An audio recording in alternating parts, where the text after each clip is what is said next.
मी doctor V S Ingale, राज्यशास्त्र विभाग प्रमुख, गोपिकाबाई सीताराम गावंडे महाविद्यालय, उमरखेड। आज आपण बी ए भाग 3च्या अभ्यासक्रमामधील सेमिस्टर 5च्या युनिट क्रमांक 2 मधील आरक्षणाच्या मुद्द्याबद्दल आपण माहिती जाणून घेत असताना सर्वप्रथम बी ए भाग 3च्या विद्यार्थ्यांचे मी स्वागत करतो। आपण या आरक्षणामधील जो उपविभाग आहे, जो उपमुद्दा आहे तो म्हणजे पुणे करार। पुणे कराराचा संबंध हा आरक्षणासोबत जोडला जातो। मित्रहो, पुणे करार म्हटल्यानंतर आपल्याला काही प्राकर्षाने 2-3 नावं समोर येतात आणि ते 2-3 नाव म्हणजे डॉक्टर बाबासाहेब आंबेडकर, महात्मा गांधी, ब्रिटिश आणि गोलमेज परिषद। पुणे कराराचा अभ्यास करीत असताना आपल्याला सर्वप्रथम 1930 ते 1932 या काळात ब्रिटिशांनी निमंत्रित केलेल्या ज्या 3 गोलमेज परिषदा आहेत, त्या 3 गोलमेज परिषदेमधील गोषवाऱ्याकडे सुद्धा दुर्लक्ष करता येणार नाही। आणि म्हणून गोलमेज परिषदेमध्ये काय काय कोणत्या कोणत्या विषयांवर चर्चा झाली त्याचासुद्धा आपल्याला आढावा घेणं आवश्यक आहे। गोलमेज परिषदा निमंत्रित करण्याचं इंग्रजांचं प्रमुख कारण हे होतं की जर भारतामध्ये राजकीय व घटनात्मक व्यवस्था कशी असावी यासंबंधी नीट घडी जर बसवायची असेल तर भारतामधील सर्व जाती, धर्म, पंथ, वंशाचं प्रतिनिधित्व करणाऱ्या प्रतिनिधींना बोलवून त्यांची मते जाणून घेणे हा गोलमेज परिषदेचा प्रामुख्याने उद्देश होता। आणि म्हणून गोलमेज परिषदेमध्ये हिंदूचं प्रतिनिधित्व करणारा प्रतिनिधी म्हणून महात्मा गांधीजी होते आणि दलितांचं प्रतिनिधित्व करणारा प्रतिनिधी म्हणून डॉक्टर बाबासाहेब आंबेडकरांना निमंत्रित करण्यात आलं। आणि म्हणून डॉक्टर बाबासाहेब आंबेडकर आणि महात्मा गांधीजी आणि वेगवेगळ्या जाती धर्माचे जे प्रतिनिधी होते त्यांनीसुद्धा आपापल्या पद्धतीने आपापली बाजू मांडण्याचा प्रयत्न केला। परंतु जेव्हा गोलमेज परिषदेमधला अंतिम टप्पा येऊ लागला तसा तसा डॉक्टर बाबासाहेब आंबेडकर आणि महात्मा गांधीजीमधला जो रोष आहे तो वाढत गेला। बाबासाहेब आंबेडकर आणि महात्मा गांधीजी यांचं एकमेकाविरोधी जे धोरण आहे ते धोरण गोलमेज परिषदेच्या अपयशाचं कारण ठरलं। कारण डॉक्टर बाबासाहेब आंबेडकरांना गोलमेज परिषदेमध्ये 2 प्रकारच्या आरक्षणाची अपेक्षा होती। जेव्हा बाबासाहेब आंबेडकर मागासवर्गीयांचं प्रतिनिधित्व करत होते तेव्हा त्यांना खऱ्या अर्थाने सामाजिक न्याय प्रस्थापित करण्यासाठी, सामाजिक, आर्थिक व शैक्षणिकदृष्ट्या मागास लोकांचा विकास करण्यासाठी, मागास जनतेचा विकास करण्यासाठी एक अनुसूची तयार करून त्या अनुसूचीमध्ये समाविष्ट असलेल्या लोकांना सवलती देण्याचा विचार त्यांनी या गोलमेज परिषदेमध्ये मांडला। आणि त्यासाठी त्यांनी एका अनुसूचीची मागणी केली आणि त्या अनुसूचीमध्ये ज्या जातींचा समावेश केलेला आहे त्या जाती म्हणजे अनुसूचित जाती आणि अनुसूचित जमाती होय। त्यावेळी मात्र थोड्याशा प्रमाणामध्ये दुर्लक्ष अशा प्रकारचं झालं की त्यावेळी सध्याचे इतर मागासवर्गीय आहेत त्यांनासुद्धा आपापल्या जातींच्या नावाची यादी या अनुसूचीमध्ये समाविष्ट करण्यासाठी बाबासाहेब आंबेडकरांनी सूचना केलेली होती। परंतु दुर्दैवाने तेव्हा त्या आमच्या बांधवांना आपल्या जातीचा समावेश अनुसूचीमध्ये करणे काहीसं थोडंसं कमी प्रतिष्ठेचं वाटत असल्यामुळे त्यांनी अनुसूचीमध्ये आपल्या जातींचा समावेश करण्यास नकार दिला आणि त्यामुळे केवळ अनुसूचित जाती आणि अनुसूचित जमाती ह्या 2 प्रकारच्या सूच्या तयार करण्यात आल्या। आणि दुसरं आरक्षण त्यांनी राजकीय स्तरावर राजकीय आरक्षणाची मागणी बाबासाहेब आंबेडकरांनी या गोलमेज परिषदेमध्ये केली की ज्यांना मतदानाचा अधिकार नाही, ज्यांना निवडणुकीमध्ये अधिकार नाही, ज्यांना राजसिंहासनापर्यंत पोहोचण्याचा अधिकार नाही, त्यांना राजकीय पदे प्राप्त करण्याचा अधिकार मिळावा म्हणून राजकीय आरक्षणाची मागणी केली। आणि ही राजकीय आरक्षणाची मागणी त्यांनी या मुद्द्यावर केली की जर हे राजकीय आरक्षणाचा लाभ घेत असताना जर ते भारतीय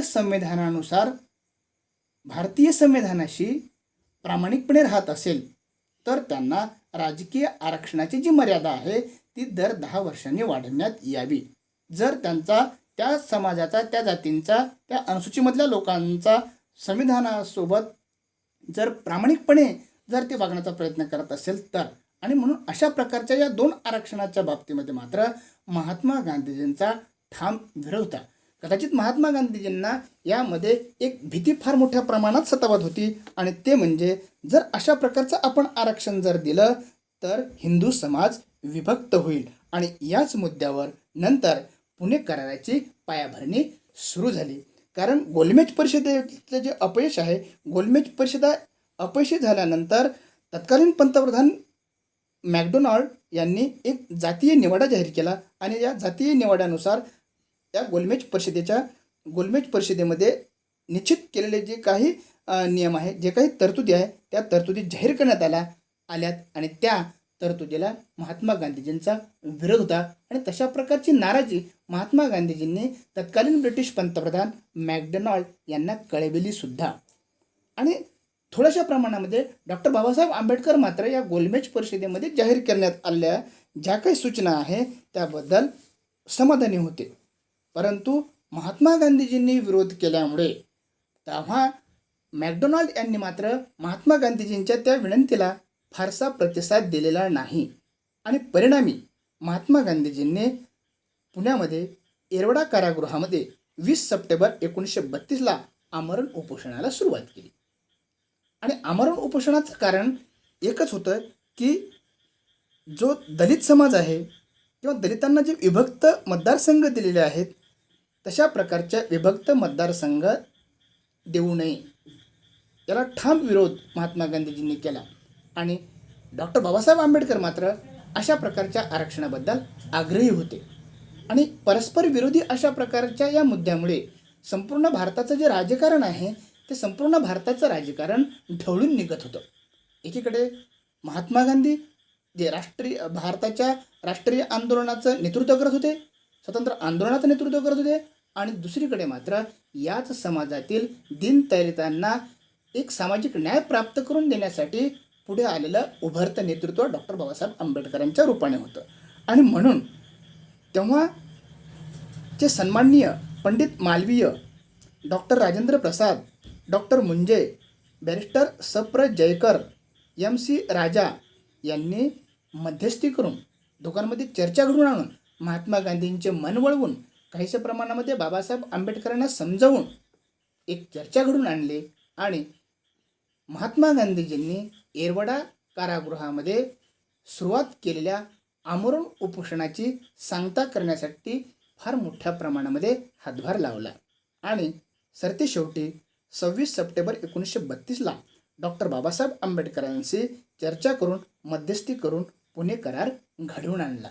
आणि अशा प्रकारे दोघांमध्ये झालेलं जे मनोमिलन आहे, महात्मा गांधी आणि डॉक्टर बाबासाहेब आंबेडकर यांच्यामध्ये जी काही मध्यस्थी झाली, जे काही सामंजस्य अशा प्रकारचा करार करून एक काही त्याचा सुवर्णमध्य काढण्याचा प्रयत्न केला, तो सुवर्णमध्य म्हणजे पुणे करार होय. आणि या पुणे करारामध्ये ज्या काही तरतुदी स्पष्ट करण्यात आलेल्या आहे, ज्या काही तरतुदी निश्चित करण्यात आल्या आहे, त्या तरतुदीमधली पहिली तरतूद आहे की दलितांसाठी विभक्त मतदारसंघाऐवजी संयुक्त मतदारसंघाचा स्वीकार करण्यात यावा. म्हणजे ज्या समाजाचं प्रतिनिधित्व करणारा प्रतिनिधी आहे तो प्रतिनिधी मात्र त्या समाजाच्या मतदारांकडून निवडून न देता इतरांनी द्यावा. आणि अशा प्रकारची तरतूद या पुणे करारामध्ये करण्यात आली. दुसरी तरतूद आहे की प्रांतिक कायदेमंडळांना जातीय निवड्यानुसार राखीव जागा ठेवण्यात आल्या व त्यांची संख्या ही वाढवून देण्यात आली. आणि ती संख्या सुरुवातीला कायदेमंडळामध्ये 71 होती आणि नंतर पुणे करारानुसार त्याची संख्या ही 148 करण्यात आली. नंतरची तरतूद की दलितांना सर्वसाधारण मतदारसंघातून सुद्धा जागा लढवता येतील असे ठरले. म्हणजे इथे मात्र दलितांना झुकतं देण्याचा प्रयत्न केला की एकीकडे संयुक्त मतदारसंघामध्ये सुद्धा ते निवडणूक लढवू शकतील आणि दुसऱ्या सर्वसाधारण मतदारसंघातून सुद्धा निवडणूक लढवू शकतील, अशा प्रकारची त्यांना सूट देण्यात आली किंवा तशा प्रकारची संधी देण्यात आली. नंतरची पुणे करारामध्ये तरतूद आहे की केंद्रीय कायदेमंडळामध्ये भारतीयांना देण्यात आलेल्या ब्रिटिश शासित प्रांतातील एकूण जागांपैकी 18% जागा दलितांसाठी राखीव असाव्यात, की 18% जागा दलितांसाठी राखीव ठेवाव्यात, की ब्रिटिश शासित प्रांतातील एकूण ज्या जागा आहेत कायदेमंडळामध्ये त्यापैकी 18% रिझर्वेशन देण्यात यावं अशी तरतूद पुणे करारामध्ये करण्यात आली. नंतरची तरतूद आहे की शासकीय सेवेत व स्वराज्य संस्थेत सुद्धा त्यांना योग्य प्रतिनिधित्व देण्यात यावे.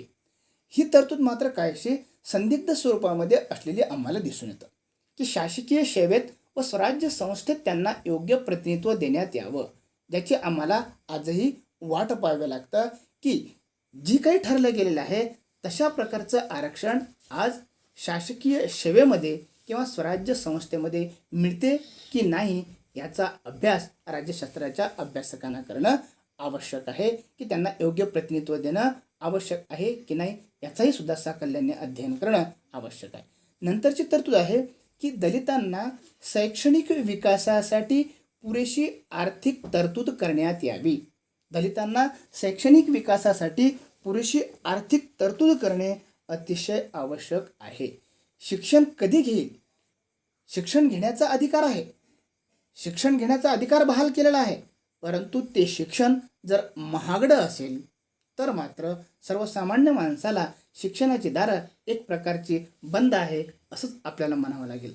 आज जर आपण वर्तमान काळाचा जर अभ्यास केला तर आम्हाला असंच दिसतं की प्रत्येकच पालकांना असं वाटतं की आपला मुलगा हा डॉक्टर, इंजिनियर, वकील किंवा मोठ्या हुद्द्यावर जावा, मोठी पद त्यांनी प्राप्त करावी.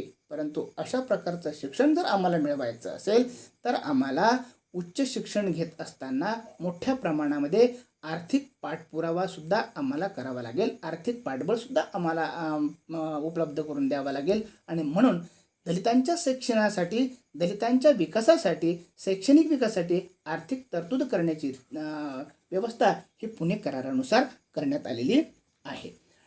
नंतर या पुणे करारामध्ये काय झालं की या पुणे करारामुळे जातीय आरक्षणाची एक सुरुवात झाली आणि पहिल्यांदा जातीय आरक्षणाची सुरुवात झाली. या जातीय आरक्षणामध्ये सर्वांना पद्धतशीर अशा प्रकारचं आरक्षण दिल्यानंतर या राजकीय व्यवस्थेमधील सामाजिक फुटीरता निर्माण करणाऱ्यांना हे कळून चुकलं की जर आपण दीनदलितांना किंवा मागासवर्गीयांना त्यांच्या संख्येच्या प्रमाणामध्ये आरक्षण दिलं नाही तर कदाचित आपल्याला एक संघ भारत ठेवता येणार नाही.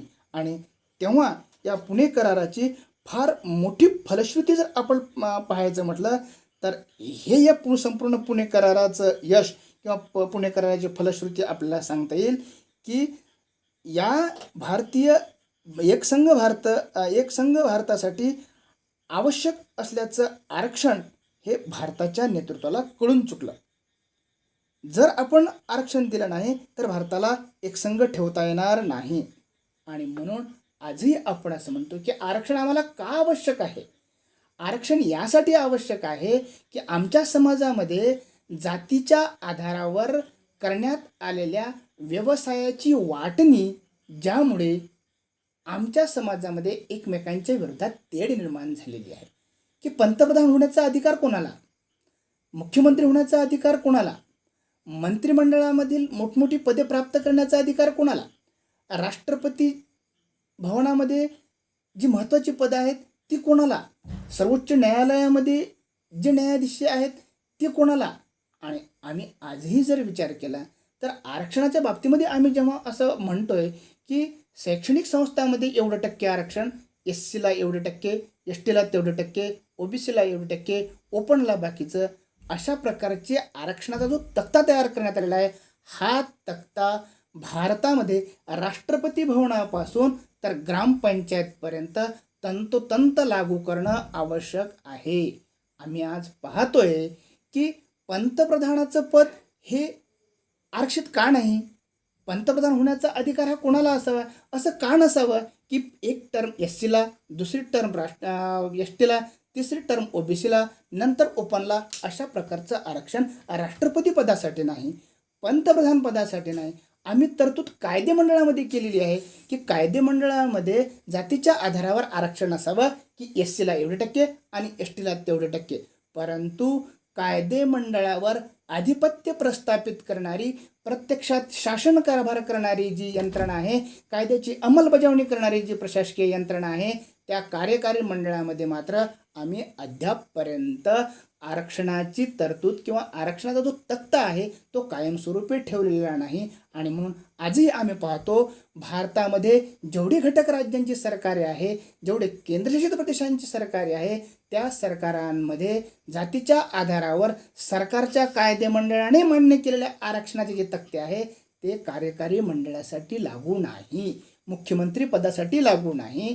सर्वोच्च न्यायालयामध्ये अशा प्रकारचा तक्ता का तयार करण्यात आलेला नाही की सर्वोच्च न्यायालयामध्ये जे 30, 31, 32 जे न्यायाधीश असतील त्या 31 न्यायाधीशांपैकी एवढे न्यायाधीश एसटीचे, तेवढे न्यायाधीश एसटीचे, एवढे न्यायाधीश ओबीसीचे, तेवढे न्यायाधीश ओपनचे, अशा प्रकारची तरतूद न्यायालयांमध्ये सुद्धा आपण लावलेली नाही किंवा न्यायामध्ये सुद्धा त्याची अंमलबजावणी करता येत नाही. बाबासाहेब आंबेडकरांचं एक म्हणणं असं होतं पुणे कराराच्या माध्यमातून की जर आपल्याला भारत हा एकसंघ ठेवावयाचा असेल, आम्हाला ऐक्य जर निर्माण करावयाचं असेल तर आरक्षण इज इसेन्शियल, आरक्षणाची नितांत आवश्यकता आहे. आरक्षणाशिवाय आपल्याला भारताला एकसंघ ठेवता येणार नाही. आणि म्हणून पुणे करार करत असताना डॉक्टर बाबासाहेब आंबेडकरांनी थोडेसे 2 पाऊल पुढे टाकले असले तरीसुद्धा यामध्ये जातीय आरक्षणाची सुरुवात केली आणि आरक्षणाच्या धोरणाचा पाया या पुणे कराराने भारताच्या राजकीय व्यवस्थेमध्ये आणि भारताच्या भूमीमध्ये रचलेला आहे.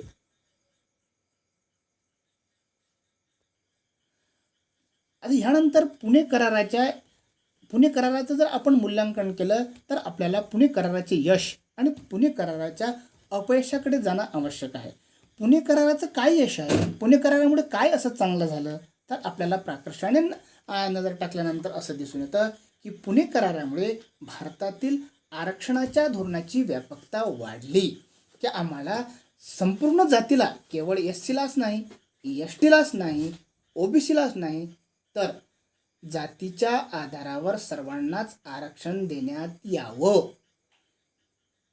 विशिष्ट जातीची लोकसंख्या जर काही पर्सेंटेजमध्ये असेल, जर एखाद्या जातीची संख्या ही 10% असेल तर त्या जातीला कायदेमंडळ, कार्यकारी मंडळ, न्यायमंडळ, प्रशासकीय कार्यालय, प्रशासकीय संस्था, स्थानिक स्वराज्य संस्था या सर्वांमध्ये 10% आरक्षण असणं आवश्यक आहे. जर एखाद्या जातीची संख्या ही 20% असेल तर त्या जातीला सर्वच विभागामध्ये 20% आरक्षण असावं. आज आम्ही असं पाहतो की आमच्या देशामध्ये 85% जनता जीवन जगत असताना या 85% जनतेला 49 ते 50% आरक्षण दिलेलं आहे आणि बाकीचे जे उरलेले आहेत 15%, त्या 15% लोकांना बाकीचं 51 ते 52% आरक्षण, जवळपास 51 ते 52% आरक्षण हे 15% लोकांसाठी खुलं करण्यात आलेलं आहे. आणि हे दुर्दैव आहे असं जर आपण म्हटलं तर अनुचित होणार नाही. आणि म्हणून पुणे कराराने एक गोष्ट सिद्ध केलेली आहे की आरक्षणाची जी धोरणाची व्यापकता आहे त्या धोरणाची व्यापकता वाढवण्याचा जे मुहूर्तमेढ आहे ते पुणे कराराने रोवली. दुसऱ्या यशाकडे आपण जाऊया की पुणे करारामुळे जातीय आरक्षणाची सुरुवात झाली, जातीच्या आधारावर आरक्षण देण्याचा प्रारंभ झाला. तिसरं पुणे कराराचं यश जर आपण पाहिलं तसं म्हणता येईल की दीनदलित, मागासवर्गीय जाती जमातींना राजकीय व्यवस्थेतील त्यांचा वाटा देणे एकसंघ भारतासाठी आवश्यक असल्याची जाणीव भारतीय नेतृत्वाला झाली. म्हणजे जर आपला समाज जर झोपलेला असेल, आपला समाज जर त्या एखाद्या विशिष्ट घटनेकडे जर दुर्लक्ष करत असेल तर त्यावेळी त्याला त्याची जाणीव होणं हे सुद्धा आपण एका सकारात्मक दृष्टिकोनाकडे टाकलेलं एक चांगलं पाऊल आहे असं म्हणायला काही हरकत नाही. आणि म्हणून भारतीय नेतृत्वाला झालेली जी जाणीव आहे ती एक समाजामध्ये पीडित असलेल्या लोकांच्या दृष्टीने एक चांगल्या प्रकारचा सूर्याचं जे किरण आहे त्या सूर्याच्या किरणाप्रमाणे पुणे कराराची तरतुदीकडे आपल्याला पाहता येईल. वास्तविक पाहता दलित आणि हरिजन हा शब्द जे आपण मागासवर्गाच्या बाबतीमध्ये वापरतो ती साक्षात एक प्रकारची शिवी आहे असं म्हटलं तर अनुचित होणार नाही. हरिजन आणि दलित या शब्दाचा जो अर्थ आहे तो अर्थ मात्र एक वेगळ्या प्रकारचा आहे. त्यावर आपल्याला आणखीन सविस्तर किंवा वेगळ्या प्रकारे चर्चा कराव्या लागतील. यामध्ये जरी दलित या शब्दाचा समावेश असला तरी दलित हा शब्द हा असंवैधानिक शब्द आहे. संवैधानिक दृष्टिकोनातून दलित आणि हरिजन या शब्दाला मान्यता नाही. म्हणून आर्थिक, सामाजिक आणि शैक्षणिक दृष्टिकोनातून जे मागास आहे, ज्यांचा विकास झालेला नाही, त्यांच्या भल्यासाठी, त्यांच्या हितासाठी आपल्याला विशिष्ट अशा प्रकारची जी सवलत आहे, त्यांना त्यांच्यासाठी राखून ठेवलेली काही जागा आहे, त्यांच्यासाठी एक विशिष्ट जो काही वाटा आहे, जो काही कोटा आहे, त्याला आपण आरक्षण म्हणतो आणि ते पुणे करारामुळे शक्य झालं. पुणे कराराचं दुसरं यश असं आहे की सामाजिक फुटीरता निर्माण करून राज्य निर्माण करण्याची जी भूमिका आहे इंग्रजांची, त्याला काही प्रमाणामध्ये अडकाव झालेला आहे, त्याला बंधन आलेलं आहे. नंतर पुणे कराराचं नंतरचं यश आहे की भारतातील लोकांचा असंतोष कमी करणे हा ब्रिटिशाचा जो उद्देश होता, तो उद्देश सफल झाला. अशा प्रकारचे पुणे कराराचे यश आहे. आणि नंतरचं अपयश की पुणे कराराने काय गमावलं, पुणे करारामुळे काय अपयश आलं, तर दलितांना विभक्त मतदारसंघ न देण्याची महात्मा गांधींची इच्छा पूर्ण झाली की आम्हाला विभक्त मतदारसंघ मिळालेला नाही, संयुक्त मतदारसंघ देऊन बोळवण करण्यात आलेली आहे.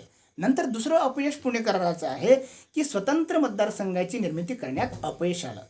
तिसरं अपयश पुणे कराराचं की अल्पसंख्याकांचे प्रतिनिधी अल्पसंख्याकांनी निर्वाचित करण्याचा उद्देशसुद्धा असफल झाला की जे प्रतिनिधी आपण निवडून देत आहोत, ते प्रतिनिधी त्या जातीच्या मतदारांनी निवडून न देता दुसऱ्या जातीच्या मतदारांनी निवडून द्यावे. अशा प्रकारचं जी तरतूद आहे, ती तरतूद म्हणजे पुणे कराराचं अपयश. नंतरचं अपयश की कायदे मंडळासह कार्यकारी मंडळामध्ये अस्पृश्यांच्या समावेशांची जी मागणी करण्यात आलेली होती, ती मागणी पुणे करारामध्ये अमान्य करण्यात आलेली आहे. आजही कार्यकारी मंडळामध्ये जातीच्या आधारावर किंवा कोणत्याही प्रकारच्या आधारावर आरक्षण नाही. आणि म्हणून मी दावा करून सांगतोय की जे राज्यशास्त्राचे अभ्यास करत आहे, त्यांनी कार्यकारी मंडळामध्ये विशिष्ट जातींची संख्या ही जास्त आहे, त्यामध्ये सर्वांना सारख्या प्रमाणात वाटा आजपर्यंत मिळालेला नाही. आणि ती जी मागणी आहे ती पुणे करारामध्ये अमान्य करण्यात आली. नंतरचं अपयश पुणे करारामधलं आहे की कार्यकारी मंडळामध्ये अस्पृश्यासाठी एक स्वतंत्र विभाग निर्माण करावा, असं डॉक्टर बाबासाहेब आंबेडकरांनी मागणी केली होती. परंतु कार्यकारी मंडळामध्ये अस्पृश्यासाठी स्वतंत्र विभागाची मागणी ती सुद्धा अमान्य करण्यात आली आहे. एक समाज कल्याण हा एक विभाग तयार करून आमची त्यावर एक प्रकारची बोळवण झाली असं जर म्हटलं तर तेही चुकीचं होणार नाही. अशा प्रकारच्या पुणे कराराच्या अपयशाचं मूल्यांकन आपण या आजच्या तासिकेला केलेलं आहे. राज्यशास्त्राच्या अभ्यासकांनी पुणे कराराच्या बाबतीमध्ये अशा प्रकारचा अध्ययन केल्यानंतर आपापली मते, जर कोणाला काही जर अडचण असेल तर त्यांनी मला वैयक्तिक या पुणे करारावर सविस्तर बोलण्याचा प्रयत्न करावा. जर कोणाची याबद्दल जर काही अडचण असेल तर तुर्तास आपण या पुणे करारावरची माहिती जाणून घेतल्यानंतर इथेच थांबू. धन्यवाद.